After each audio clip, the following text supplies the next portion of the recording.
Well, it's been another big week in politics, as you know, both internationally and here at home. War rages on in Ukraine, as you know. President Biden is also facing a big recession at home. Let's turn to Caroline Heldman, professor of critical theory and social justice at Occidental College, to break it all down for us. Good morning, Caroline. Nice to have you with us.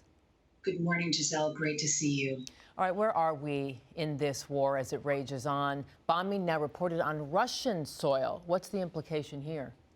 Well, it's a new tactic, obviously, from the Ukrainians. It is not one that's probably going to be a big part of their strategy moving forward. Right now, Russia is, as you know, moving into the eastern part of Ukraine in an attempt to take that part of the country. They have slowed in terms of setting up their troops, but the U.S. is saying this is in anticipation of a very bloody battle yet to come in the eastern part of the country. And horrific accusations of war crimes continue to come out of Russia. This as Putin continues this saber rattling, again threatening nuclear attack. He says if needed, we'll use them. We're not afraid to use them, etc. Is this more just rhetoric for Russian propaganda? Or is this a real escalation of a real threat of attack?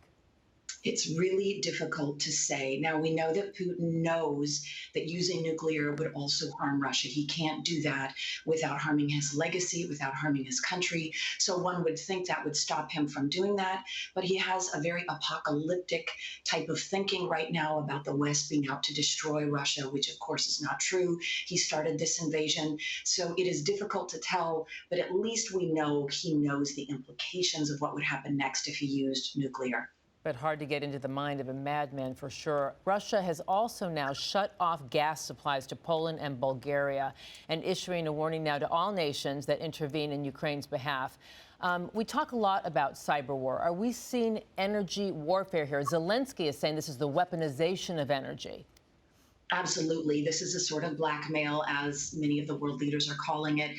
So Putin has cut off two countries that are small consumers that can easily get their supplies elsewhere. The question is, though, what happens next? Is he going to do the same thing with Germany, with Italy? These are major countries who, cutting off the gas supply would have profound effects. But the long-term effects of this are that, the European Union is going to move away from Russia as a primary source of its gas and energy.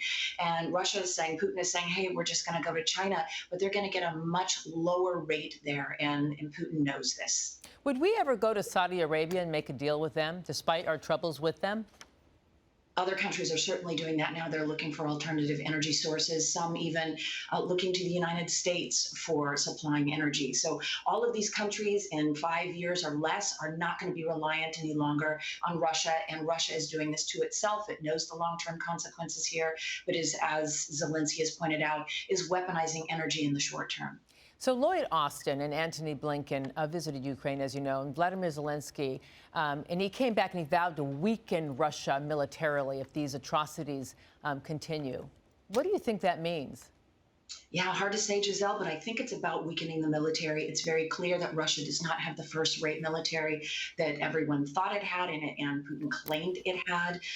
But I believe that Blinken and Austin are talking about making sure that the military in Russia is so weakened that they can't go in and invade another country.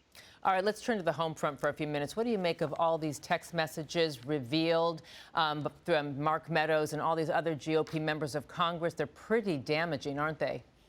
They certainly are. And, Giselle, after the violent insurrection of January 6th and the days following, I know you and I talked about the perception that it was pretty obvious that it was coordinated, that it was folks in Congress perhaps working with Trump's inner circle.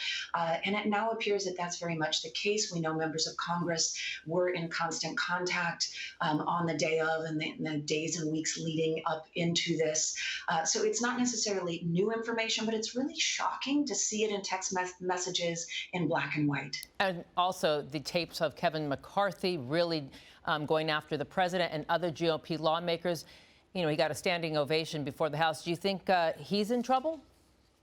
I don't, in the sense that the party has shown that not only have they rewritten history, they're not going to hold their own accountable. Kevin McCarthy at the time, right afterward, with Republican leadership, was saying, hey, we actually need Trump out of office. This violent insurrection went too far. There are members of Congress who are putting other members of Congress in possible physical jeopardy. We need to put an end to this. And you saw that there was a complete about face. This is about winning elections. It's about coming up against the big lie. The propaganda machine that created the big lie means that Republican members they have to capitulate to that in order to win elections. So you see Liz Cheney, the sole Republican leader who stood up and continued to push with what she believed, was removed from leadership. So I don't think that the Republican leadership is going to hold itself accountable at this point. Right. And Donald Trump being held in contempt for not turning over those documents. We have to see what happens there with him as well.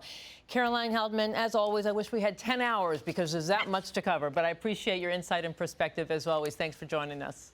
Thank you, Giselle. Wonderful to see you. Wonderful to see you. Have a great day. And we'll be right back, everyone. This is Your Morning on Spectrum News 1. Remember, we are your community connection. You can get all of your news and weather on our app. Just download it for your community connection and all you need to know. We'll be right back, everyone.